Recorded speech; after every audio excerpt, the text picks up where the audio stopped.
When talking about the LGBTQ group, what is the first symbol that pops up in your mind? I guess the rainbow, right? Throughout the history as the LGBTQ group gradually developed, it adopts some symbols of self-identity to show their unity, pride, values, and loyalty to each other. These symbols convey their concepts and identities within the community and in the mainstream culture, and the most famous one among them probably would be the rainbow flag. It is designed with different meanings behind each color rather than only being a pretty decoration. With the expansion of the LGBTQ group and the continuous improvement of its social influence, in 1993, Gluckman and Reed suggested that these business operators use the LGBTQ segment as a previously overlooked potential market, as a segment that is wealthy and loyal. This has led to an increasing number of brands adding LGBTQ elements to their products to demonstrate their respect for cultural diversity to target LGBTQ customers.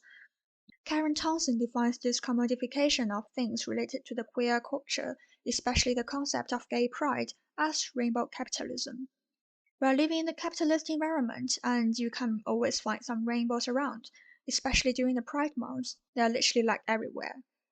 So, do these rainbows actually bring impact to the branding, and what do people think about them? To find out more about how do people feel about brands that reach out to the LGBTQ community, we looked into news reports, YouTube channels, and online podcasts about rainbow capitalism from 2019 to 2021. And through them, we collected some voice. In New York City today, the world's largest LGBTQ Pride March filled the streets for hours. Organizers said more than 100,000 people marched with hundreds of thousands more lining the streets to watch. The parade passed the Stonewall Inn, marking the 50th-year anniversary of the police raid there that started the modern-day gay rights movement. We conducted an online survey to see people's attitude toward this. Among the 186 answers we have received, 45% of them think that supporting sexual minority groups brings positive influence on the brand, while 30% of others think it is a bad idea. Only 38% of people buy rainbow products because they support the LGBTQ groups. Well, that's not too bad. It means that there's an amount of people buy to support. Another of our interviews towards the stores in the street suggested that 14 out of 18 shops owners display products containing rainbow elements just to attract customers. According to their answers, these have no inevitable connection to whether they belong to or support the queer community. Well, maybe profit matters the most after all. And we kept looking into more brands that took part in the Pride Month.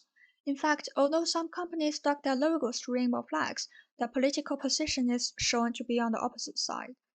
The CBS News in June mentions that at least 25 large companies participating in Pride, including those famous for being LGBTQ supportive like AT&T, Home Depot, and Pfizer, had donated money to legislators who support anti-LGBTQ policies. This ironic contradiction between the publicity of this brand and their action is a real-life definition for rainbow capitalism. On the other hand, there are people opposing such rainbow capitalism, some through comments and some through artworks.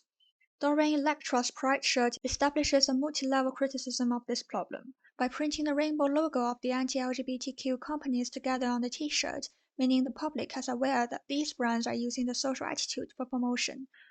Still, Dorian's name is also added to the t-shirt to admit the inevitable fact that this t-shirt is making profits through the rainbows too. Another artist, Keith Haring, as a gay artist, chose to refer to the struggle of the LGBTQ community. Some companies choose to turn his work into products, which shows a more inclusive attitude towards the LGBTQ group compared to using simply just rainbow colors. We can see that in those designs questioned to be rainbow capitalism, the rainbow is like a visual template. Any brand can become LGBTQ friendly as soon as they apply a rainbow flag to their logos. Such superficial design make the Pride Month more like a performance, allowing those companies to achieve good public relations and increase profits without actually supporting the queer community. In comparison, the visual language of those non-rainbow capitalism LGBTQ designs is much richer and more attractive. For instance, from the color aspect, this work from HY Queer thinks outside the rainbow with a vivid gradient. Instead of putting all rainbow colors together on the piece, the poster establishes its queer factor by using a deep blue background to contrast to the content with high saturation and brightness. while the pink, orange, purple gradient color enriches the picture without making it too noisy or messy. These are also integrated into the font design. One of our favorite examples is the font we are using right now as the title in this video, the Gilbert. It is named to honor the memory of the queer artist Gilbert Baker, designed in sans serif with a modern, friendly, and approachable appearance. The rainbow color makes its voice lively and bright, at the same time allowing the font to speak for various people and groups. There are also businesses showing their support to the queer community through reimagining conventional branding. Take McDonald's as an example. It played with its logo, turning the M symbol to represent sexual diversity. As Rebecca Brooker has pointed out, graphic communication has always been an integral part of the queer community, and indeed much of the early work done by LGBTQ creatives in the 20th century feeds into the graphic language of the movement today. If you look at some of our most iconic graphics, these weren't refined for hours in Photoshop.